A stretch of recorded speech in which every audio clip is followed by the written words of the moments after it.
आत्मा के परम धाम से आने और वापस जाने का राज। ब्रह्मलोक अर्थात शांति धाम आत्माओं का घर है। वहाँ आत्माएं शांति में रहती हैं। अर्थात वहाँ न कर्म है, न आवाज है, न कोई पाठ है। उस शांति को ना बार बार जाके वहाँ महसूस करना है। मेरी वो स्थिति क्या है? एकदम सुषुप्त स्थिति। वहाँ संकल्प का की भी गम नहीं है। आत्माएं वहां से इस कर्म क्षेत्र पर पाठ बजाने के लिए आती हैं। आत्माओं को वहां से इस कर्म क्षेत्र पर कोई भेजता नहीं है। रामानुसार पाठ का समय आने पर इन तत्वों और चेतन आत्माओं के आकर्षण से आत्माएं स्वतः ही आ जाती हैं। फिर कल्पांत में जब परमात्मा आकर घर का रास्ता बताते हैं और पावन बनने का ज्ञान देते हैं, तब आत्मा पावन बनकर देह अभिमान से मुक्त होती है। तो आत्माओं को परम धाम में जाने की आकर्षण होती है और उस आकर्षण से परम धाम में जाती है। सत्युग से कलयुग अंत तक आत्मा अपने पाठ अनुसार यहाँ आते रहती है। फिर कल्पांत में सभी आत्माएं वापस परम धाम चले जाती है। आत्माएं ऊपर से पावन ही आती है और पावन बनकर ही परम धाम जा सकती है। परम धाम से आत्मा परम धाम में आत्मा को कोई संकल्प नहीं होता है। तो आत्मा को परम धाम से इस धरा पर लाने के लिए क्या क्या बातें निमित्त बनती हैं और आत्मा की परम धाम जाते समय क्या स्थिति होती है, उस सब राज बाबा ने अभी बताए हैं। पुरुषार्थ करने वाले को खुशी रहेगी। अभी हम पावन बनकर घर जा रहे हैं। बाप अभी आए हैं हम आत्मा को वापस घर ले जाने। बाप यह भी समझाते हैं तुम कैसे घर जा सकते हो। साकार बाबा 4 अक्टूबर 2004 रिवाइज्ड। स्वीट होम हमारा घर है। वहां जाने के लिए मनुष्य माथा मारते हैं। बाप समझाते हैं अभी सबको घर वापस जाना है, फिर पाठ बजाने के लिए यहाँ आना है। साकार बाबा 4 अक्टूबर 2004 रिवाइज। शांति धाम। आत्माएं जब शांति धाम में है तो वहां सब कोई सच्चा सोना है। अल्लाह उसमें हो न सके, बल अपना अपना पाठ भरा हुआ है, परंतु सब आत्माएं पवित्र रहती हैं। बाप जब आए तब हम शांति धाम में जाए। साकार बाबा 28 अप्रैल 2005 रिवाइज्ड। कर्म बंधन से मुक्त संपन्न हुई आत्मा, इस कल्प के जन्म मरण के चक्र को समाप्त करने वाली आत्मा, निराकार बाप की फर्स्ट नंबर साथी आत्मा, विश्व के कल्याण प्रति निमित्त बनी हुई फर्स्ट आत्मा, स्वयं के प्रति और विश्व के प्रति सर्वसिद्धि प्राप्त हुई आत्मा, और चाहे जहाँ चाहे जितना चाहे समय चाहे वहां स्वतंत्र रूप से पाठ बजा सकती।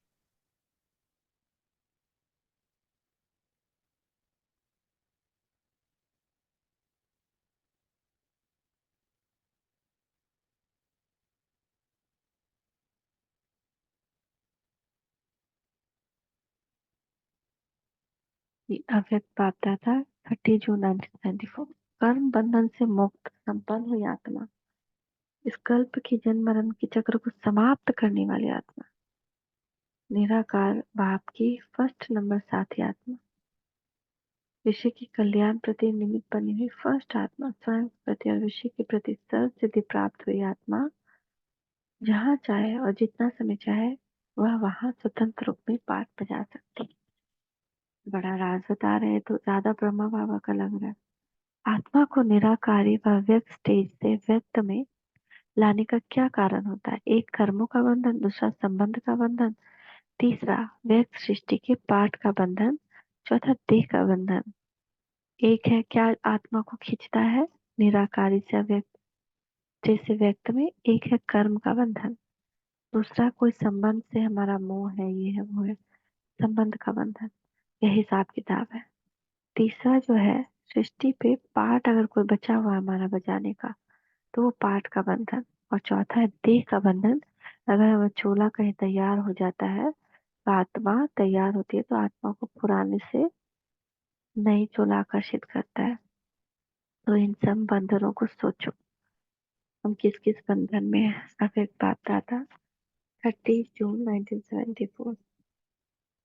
देहधारी वन कर्म बंधनों को का बंधन समाप्त कर लिया तो धरनी उनको खींच नहीं सकती। ऐसे ही जब तक नए कल्प में नए जन्म और नई दुनिया में पाठ बजाने का समय नहीं आया है, तब तक यह आत्मा स्वतंत्र है और व्यक्त बंधनों से मुक्त है। अव्यक्त बाप दादा 30 जून 1974। तो कुछ समय तक के लिए देखिए, एक तरह से तो ब्रह्मा बाबा जो है सूक्ष्म में है और स्वतंत्र है।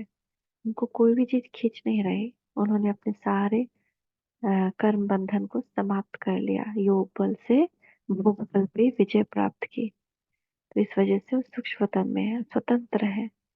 तो जब वो नई दुनिया नहीं आती, उनके पाठ कृष्ण का बजाने वाला फिर से वो टाइम नहीं आता, जब तक वो स्वतंत्र है और व्यक्त बंधन से भी मुक्त है। आत्मा तो अशरीरी है ना। कहते भी हैं, नंगे आए थे नंगे जाना, शरीर धारण कर पार जाए, फिर शरीर छोड़कर नंगे जाना है।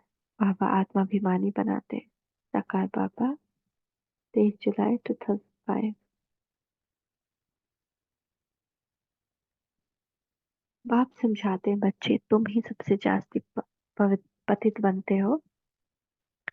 पहले पहले तुम ही आए हो पार पर जाने, तुमको ही पहले जाना पड़ेगा। चक्र है ना। पहले पहले तुम ही माला में पिरो जाएंगे। रुद्र माला विष्णु की माला गाई जाती है। साकार बाबा 23 अगस्त 2004 गाइस। बाबा कहते हैं, तुम पसंद करो ना करो, मैं आया हूँ तुमको लेने। जबरदस्ती भी ले जाऊंगा, छोड़ेंगे किसको भी नहीं। न चलेंगे तो सजा देकर मारपीट कर कर भी ले चलूंगा, इसलिए अपना पुरुषार्थ करके चलो तो अच्छा है। साकार बाबा, ओह ये कल भी पढ़े थे। आत्मा के सत्युग और कलयुग में देह का त्याग करा। सत्युग में आत्मा को भविष्य जन्म का साक्षात्कार होता है, उसको अपने आगे वाला पाठ आकर्षित करता है। वर्तमान जीवन का पाठ पूरा हो जाने के कारण यहाँ से दिल उठ जाती है, और मोहजित होने के कारण यहाँ के संबंधियों को भी कोई मोह आदि नहीं होता, इसलिए आत्मा सहज ही देह का त्याग कर देती है। द्वापर कलयुग में देह और देह की दुनिया से मोह होने के कारण आत्माओं को जन्मते मरते दुखी देखने के कारण आत्मा इस देह को छोड़ना नहीं चाहती, और उसके वर्तमान जीवन के संबंधी भी उसको संकल्प से पकड़ कर रखते हैं। कितना रोते हैं ना। ये सब राज, तो इसी कारण बच्चा जन्मता है तो रोता है। ये सब राज परमात्मा ने भिन्न भिन्न शब्द और भावों से समझाए हैं, जो बाबा के उपयुक्त महावाक्यों से स्पष्ट हो जाते हैं। सभी कलियुग में रोगी असमर्थ दुखी होते हैं, वे आत्मा शरीर को छोड़ना नहीं चाहते, जबकि सतयुग में शरीर स्वस्थ जीवन स्वस्थ होते भी आत्मा देह का त्याग देती है। उसके लिए क्या क्या बातें निमित्त बनती है। अभी इस बात पे हम अपने आप में मनन चिंतन कर सकते हैं। आत्मिक प्यार का राज। आत्माओं का परमात्मा से तो प्यार अविनाशी है ही, लेकिन आत्माओं का परस्पर प्यार भी उतना ही महत्वपूर्ण है, क्योंकि सारे कल्प में आत्माओं का आत्माओं के साथ ही प्यार रहता है। परमात्मा का आत्माओं से, आत्मा का परमात्मा के साथ प्यार अविनाशी है तथा उसमें शत्रुता की बात नहीं होती। लेकिन आत्माओं का प्यार, परस्पर प्यार बदलता रहता है, उसमें मिठास भी आती है, कभी करवाहट भी आती है। वास्तव में देखिए, ये विश्व नाटक एक प्रेम कहानी है। संगम युग पर आत्मा का परमात्मा के साथ प्यार होता है। इस प्यार के अनुभव के कारण ही भक्ति मार्ग में आत्माएं परमात्मा को याद करती हैं, क्योंकि आदि से आत्माओं का आत्माओं के साथ प्यार होता है। सतयुग त्रेता युग में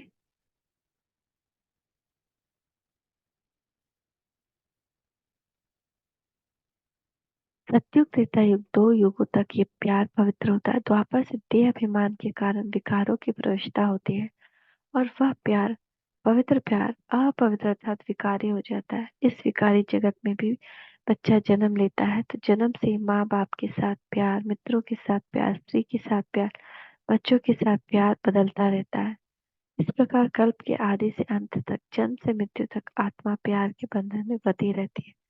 प्यार की कहानी या प्यार की प्रवृत्ति मनुष्य आत्माओं तक ही सीमित नहीं है, परंतु हर योनि की आत्माओं में यह प्यार की प्रवृत्ति है, जो हर योनि की आत्माओं में देखने को मिलती है। मनुष्य का पशु पक्षी की आत्माओं के प्रति और पशु पक्षी का की आत्माओं का मनुष्य के प्रति भी प्यार होता ही है, क्योंकि प्यार आत्मा का एक मूल गुण है।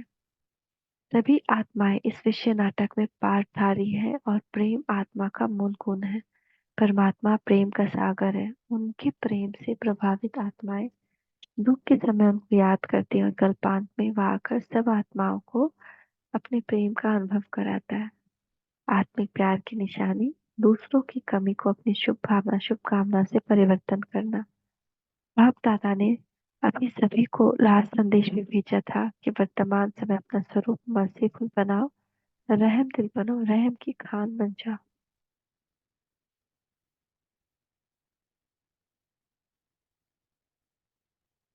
अव्यक्त बाप दादा 15 अक्टूबर 2004। बाप दादा क्या चाहते हैं इसका उत्तर दे रहा है।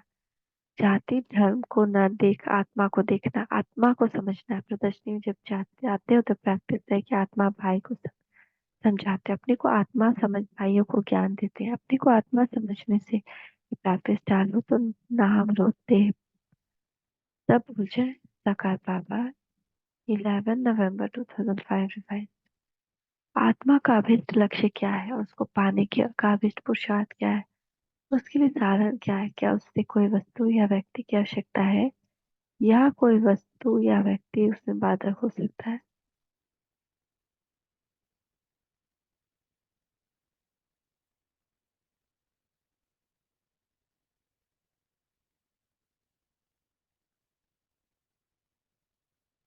आत्मा का अभिष्ट लक्ष्य क्या है और उसको पाने के लिए अभिष्ट पुरुषार्थ क्या है, उसके साधन क्या है। क्या उसमें कोई वस्तु या व्यक्ति की आवश्यकता है या कोई व्यक्ति और वस्तु बाधक हो सकता है। यदि हाँ, कैसे और नहीं तो कैसे। मनुष्य योनि के अतिरिक्त अन्य जानवर कीट पतंगे में आत्मा है या नहीं। यदि नहीं तो उनमें क्या कमी है जिससे उनकी चेतना आत्मा नहीं कह सकते, और यदि है तो विनाश के बाद वे परम धाम जाएंगे या नहीं। यदि परम धाम नहीं जाएंगे तो क्यों नहीं जाएंगे, और वे बाद में कहाँ रहेंगे। ओम शांति। शांति ओम शांति।